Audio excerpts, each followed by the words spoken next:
AI math becomes simple when you see how data, errors, and uncertainty work together.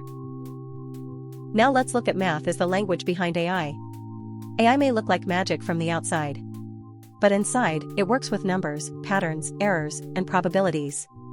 Machine learning models do not see data like humans do. They convert data into numbers and learn relationships. 3 math areas matter most for beginners. Linear algebra helps represent data. Calculus helps reduce errors. Probability helps handle uncertainty. Now let's look at what you will learn. First, we will see why machine learning needs math. Then we will understand linear algebra in simple terms. Next, we will learn how calculus helps models improve. After that, we will see how probability handles uncertainty. We will use business examples throughout the video.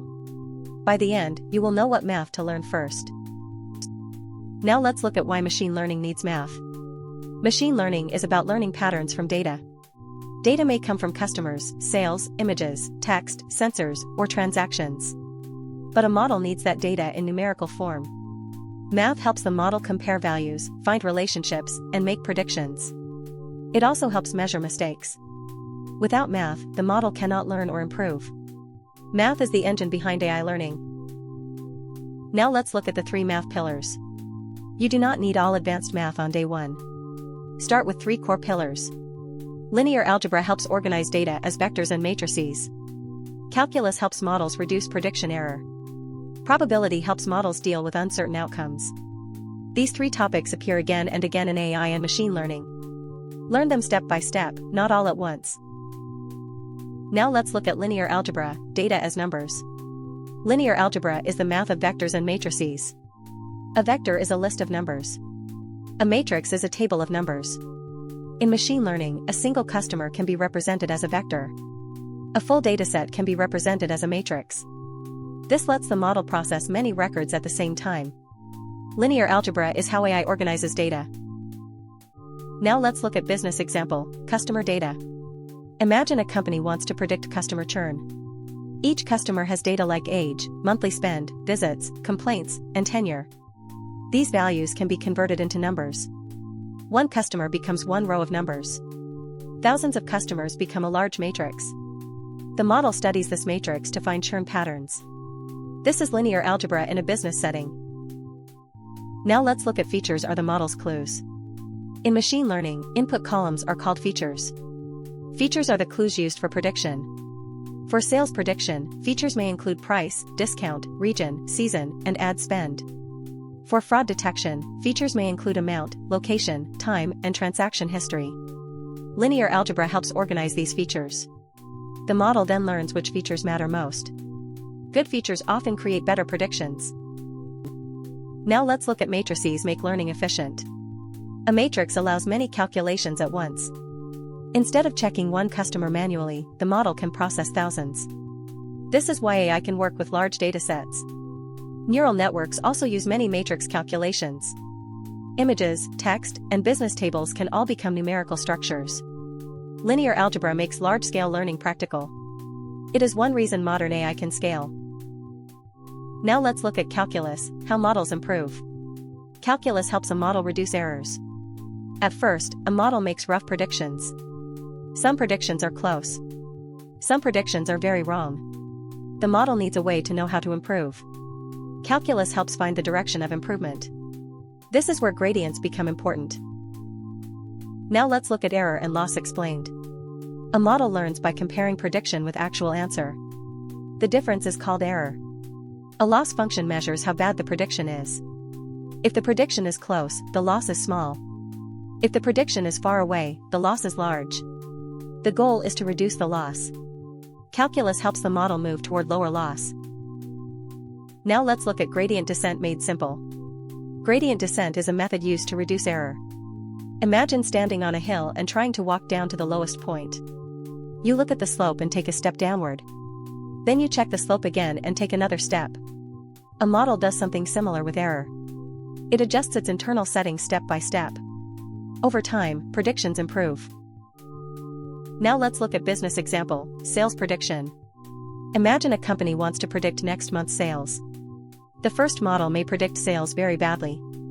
It compares predicted sales with actual sales. The error tells the model how much it missed. Gradient descent helps adjust the model. After many updates, the model becomes better. This is calculus helping business forecasting. Now let's look at probability, handling uncertainty. AI often does not give a guaranteed answer. It gives a likely answer. Probability is the math of uncertainty. It helps estimate how likely something is. For example, will a customer leave? Will a transaction be fraud? Will demand increase next month? Probability helps AI make decisions when outcomes are uncertain. Now let's look at business example, risk and demand. In banking, probability helps estimate loan default risk. In retail, it helps forecast demand. In insurance, it helps estimate claim risk. In logistics, it helps predict delivery delays. In marketing, it helps predict who may respond to a campaign. The model may not say this will definitely happen. It may say this is likely to happen. Now let's look at classification uses probability. Classification models often use probabilities. A churn model may say a customer has 82% churn risk. A fraud model may say a transaction has 91% fraud risk. A medical model may say a scan needs further review. These probabilities help humans make better decisions. But high-stakes predictions should always be reviewed. Probability supports decisions, it does not replace judgment. Now let's look at how the three topics work together. Linear algebra organizes data into numbers. Calculus helps the model reduce error. Probability helps the model handle uncertainty. Together, they support model learning.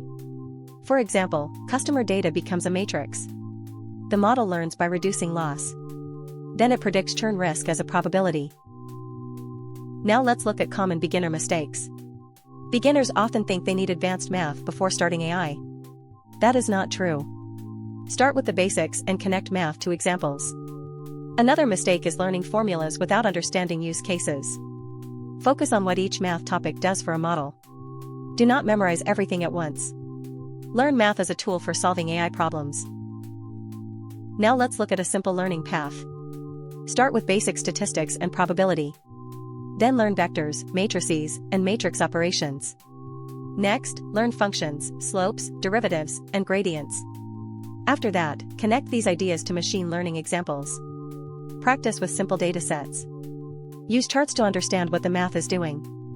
Build intuition before going deep into formulas. Now let's look at final content recap. AI and machine learning need math because models learn from numbers. Linear algebra helps represent data as vectors and matrices. Calculus helps models reduce error and improve predictions. Probability helps models deal with uncertain outcomes.